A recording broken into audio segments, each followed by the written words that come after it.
तुम्हारे में क्या होगा, इन्फॉर्मेशमेंट है, वो जो कंट्रोल है, it is not weapon, it is not law, it is currency.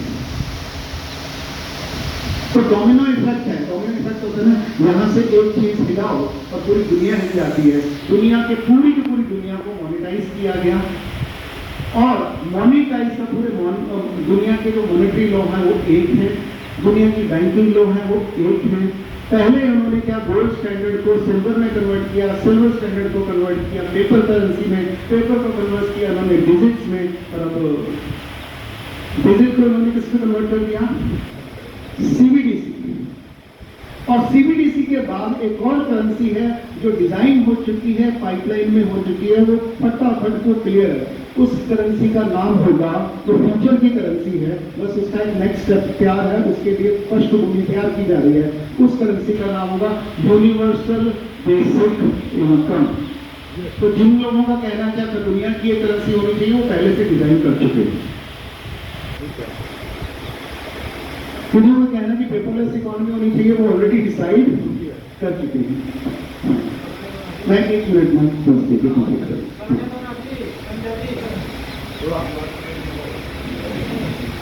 तो उन्होंने सीबीडीसी के बाद, CBDC is a project and CBDC is a project not of Indian government, CBDC is a project जो दुनिया के 190 देशों में चल रहा है और दुनिया में जो सबसे तेजी से सेंट्रल बैंक डिजिटल करेंसी है उसको अप्लाई किया जा रहा है, इंप्लीमेंट किया जा रहा है, वो इंडिया है। The fastest economy, the most sincere government on the planet to convert and shift to digital currencies Indian government. इसलिए वोट पड़े ना पड़े, जीतेगा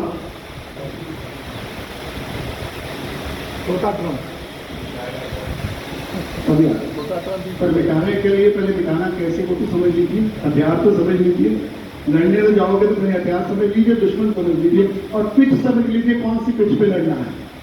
तो आपको फाइनेंशियल पिच पे लड़े बिना, फाइनेंशियल पिच को लेवल फील्ड बनाए बिना आप लड़ने की, जीतने की कल्पना भी नहीं कर सकते।